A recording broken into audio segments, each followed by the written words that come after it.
সম্রাট, এক সময় পৃথিবীর সেরা নেতা, পৃথিবীর সেরা ক্ষমতাধর নেতা, তার ক্ষমতায় কাঁপত গোটা পৃথিবী। সে ঘোষণা দিয়েছিল পৃথিবীতে আমার নেতৃত্বের বাইরে কেউ চলতে পারবে না।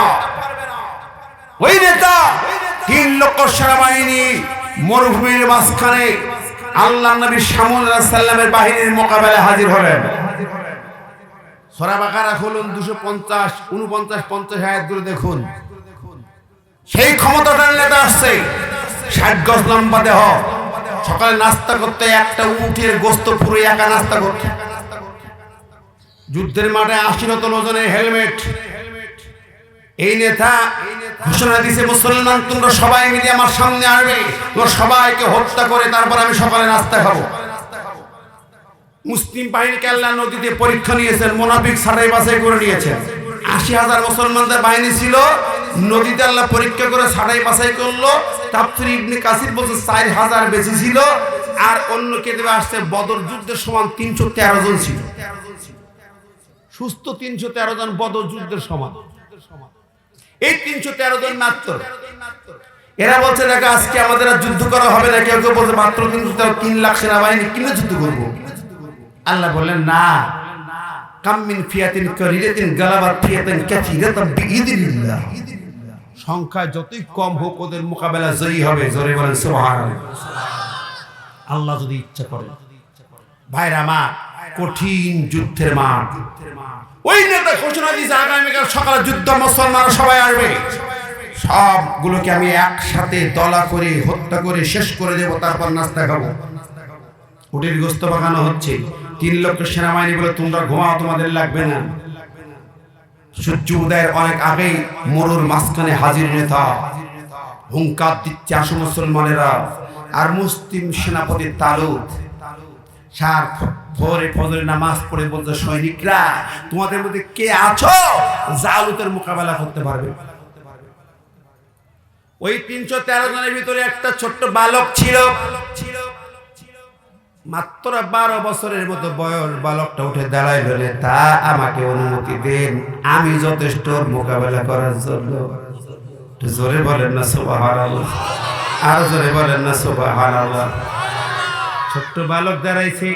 অন্য নেতারা বলেন না না না লিডার, সেনাপতি আপনি এই কাজ করেন না। ওই বাচ্চা যুদ্ধ বোঝে না, কার সামনে যাবে? এই পৃথিবীর কোন বীর মহাবীর যার সামনে যাই আর ফিরে বাড়ি যায় না, সেই জালুতের কাঁপানো তরবারির সামনে থেকে কেউ ফেরে না, কল্লা ফেরে না। তার সামনে ছোট্ট বাচ্চা পাঠাবে, এটা ঠিক হবে না। নেতা বলেন, তা তো ঠিক, তোমরা কে রাজি? বালকটা দাঁড়ায় বলে, নেতাজি ও মুসলিম সেনাপতি, আমি বাড়ির থেকে মায়ের কাছ থেকে বিদায় নিয়ে এসেছি। এই যুদ্ধে আমি হব প্রথম সৈনিক, আর আমি শপথ করেছি জালুতকে খতম না করে ফিরবো না। আরে ছোট্ট বাচ্চা এমন কথা বলে, কল্পনা করা যায় না। শপথ করেছি, সহিহ বুখারীর ভিতরে পড়েছি আমি একটা হাদিস। এবারে বদর যুদ্ধের দিন হাদিসটা আমি শুনে, বদরের ময়দানে আমার সাথীদেরকে গত কয়েকদিন আগে হাদিসটা শুনাইলাম। গত 24 তারিখে বদরের মাঠে সুহাদায়ে বদর যেখানে আছে, ওই বদরের শহীদ চত্বরে দাঁড়ায় হাদিস কারা শুনাইছিলেন। আন আব্দুর রহমান বিন আওফ রাদিয়াল্লাহু আনহু قال ইন্নী লাবিসতু ফি ইয়াউমি বাদিন ফাইজান ইনতাবাত মিন রাসূলি ফাতাই হাদিস আসমি ফাকান লাম আমান মাকারিহিমা ইয ক্বাল হাযা সিররা মিন সাইবি ইয়া আম্মি আননি আবা জাহাল ফাকুলতু ইয়া ইবনা কিমা তাসনুমি ফাকাল আব্দুল্লাহ ইন রাআইতুহু আন আক্তুলাহু ওয়া মুতাদুনা فقال على خسر من سيمستا فاشد له فشد عليه مثل السقرين فضربه حتى برده ابن عفر رواه البخاري। ওই ছোট্ট দুই ভাই মাজার মুআব্বাজ 11-13 বছর বয়স, ওরা যুদ্ধের মাঠে প্রথম সারিতে। আব্দুর রহমান আওফ বলে, আমার দুই পাশে দুই বাচ্চা। অবাক হলাম, আমি নিরাপত্তার অভাব বোধ করলাম, ভীত হয়ে গেলাম। ছোট্ট দুই বাচ্চা নিয়ে আমি বিপদে পড়ে যাব। এমন সময় আমার ডান পাশ থেকে ওই ছোট্ট বালকটি বাচ্চাটা আমাকে বলে, চাচা একটু আবু জেহেল দেখাইয়া দেন। কি দেখাই দেন? কয় ভাতিজা আবু জেহেল থেকে করবা কি তুমি পিচ্ছি? ছোট্ট বালক জবাব দিয়েছে, ওই জবাবটা আমরাও দিতে পারি না, আমরা ভাবতে পারি না। ছোট্ট বালক আহাতুল্লাহ ইনরাইতুহু আন আক্তালাহু আও আমুতা দুনা। ওই বালকটি বলে চাচা যা, আমি আল্লাহর কাছে হাত মানে অঙ্গীকার, আইন হাদাল অঙ্গীকার করেছি, আল্লাহ যদি নাকি আবু জেহেলকে একটু চোখে দেখতে পাই, ওকে কতল করে জাহান্নামে না পাঠায় ফিরতে চাই না। জোরে কেন সুবহানাল্লাহ।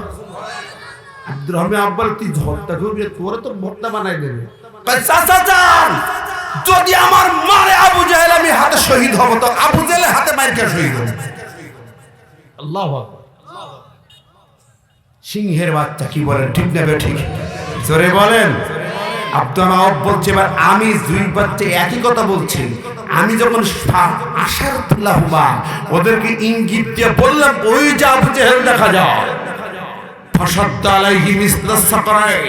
ওই দুই বাচ্চা সিংহ শাবকের নাই লাফায় লাফায় যে পড়লো, এমন করে মারতে লাগলো, দেখলাম তরবারি নাই, খেজুরের ডাল দিয়ে পিটাইয়া পিটাইয়া আবু জেহেলকে ঘোড়ার পিঠ থেকে নামাইয়া লাশ বানায়া ফেলেছে।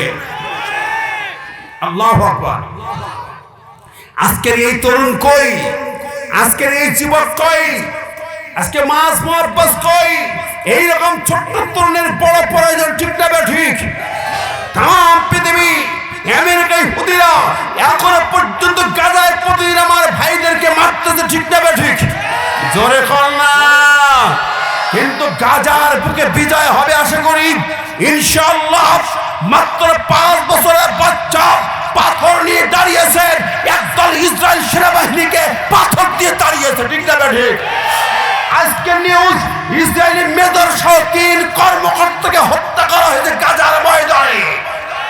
ইসরায়েলি সেনাদের কবর রচিত হবে গাজায়। মুসলমানদের রক্তের উপরে দাঁড়ায়া ইসরায়েলকে নিশ্চিহ্ন করা হবে, টিকতে পারবে না পৃথিবীর মানচিত্র, ঠিক না ঠিক? হে যুব সমাজ, দাঁড়াতে হবে, জিহাদি জজবায় তৈরি হতে হবে।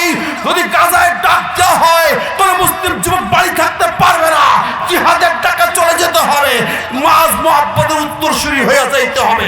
রাজি আছো না নাই? 2 হাত তুলে দেখাও।